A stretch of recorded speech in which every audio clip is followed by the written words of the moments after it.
तुम्हारा क्या था, equation of A tangent, equation of tangent,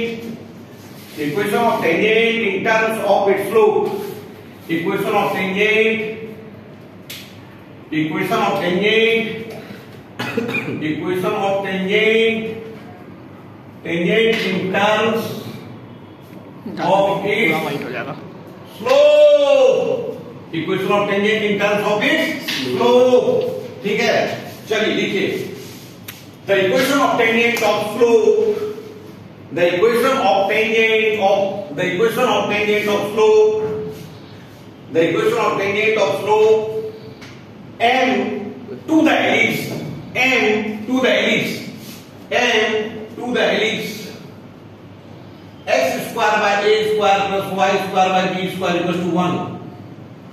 x square by a square y square by b square equals to 1 r।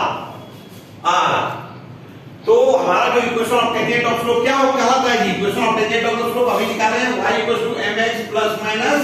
Root under क्या होता है a square m square plus b square, ये ना था equation of tangent of slope. हां, तो इसमें क्या क्या जरूरत पड़ता है, a b और m का, समझ में आ रहा ना आर्यन जी, तो के y equals to mx plus minus root under a square m square plus b square। तो यहां से दो चीज पूछा हमको, and the coordinate of the point of contact, also the coordinate of the point of contact are, देखिए also the coordinate of the point of contact are, यानी point of contact मतलब क्या, x और y का value निकालना है ना। तो पॉइंट ऑफ कांटेक्ट r के लिए कंडीशन हम जो यहां पे बनाएंगे वो इसका ये होगा, देख लीजिए, plus minus a square m by C comma plus minus ये माइनस प्लस की ये माइनस प्लस की b square by C, b square by C, minus plus क्या लिखिएगा b स्क्वायर बाय सी या प्लस सॉरी प्लस माइनस की करके अच्छा लगेगा, plus minus b square by C. अब ये चीज जानिए इक्वेशन ऑफ टेंजेंट क्या होगा, पहले समझिए हमारी बात, इक्वेशन ऑफ टेंजेंट हुआ क्या, y equals to mx plus c, c क्या है, c क्या है, कंडीशन फॉर द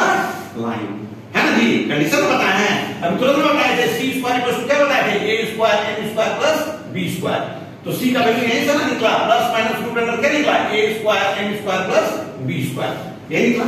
ये c का वैल्यू किस इक्वेशन में पुट किए, ये y equals to mx plus c में ये ना पुट किए थे, तो ये जो c का वैल्यू है। अब मान लीजिए कि हमको बोलेगा पॉइंट ऑफ कांटेक्ट निकालिए, ये मान लीजिए कोई भी इक्वेशन दे दिया, सपोज कोई इक्वेशन दे दिया, एलिप्स का दे दिया और एक स्लोप दे दिया, इससे बोला पॉइंट ऑफ कांटेक्ट निकालिए भैया, कैसे निकालिएगा। फॉर एग्जांपल एक सवाल मान लीजिए कि x square by 16 plus y square by 9 equals to 1 और y इक्वल्स टू दे दिया हमको 3x प्लस 4, ठीक है। बोला to find the point of contact, क्या बोला, to find the point of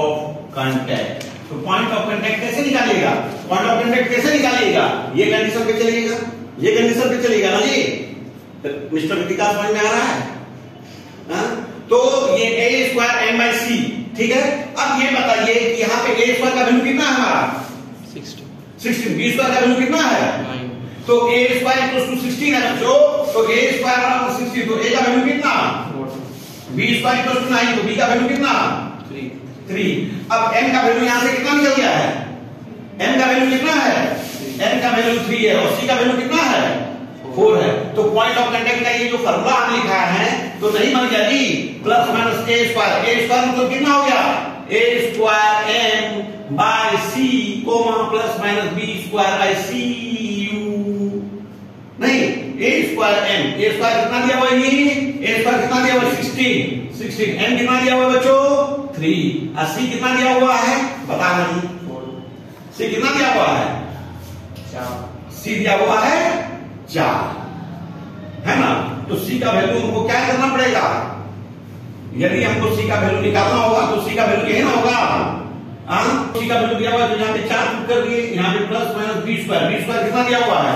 9 by 4, तो 16 40 बटे 4, एक आ गया 48 बाई 4 और एक हो गया 9 बाई 4, ये हो गया पॉइंट ऑफ कांटेक्ट। ये क्या निकल गया हमारा पॉइंट ऑफ कांटेक्ट निकल गया, समझ में आ गया। और क्या बात को, चलिए सवाल बनाइए, अपलोड कर दीजिए square plus b square, already यहां से c निकालते हैं, ठीक है ना।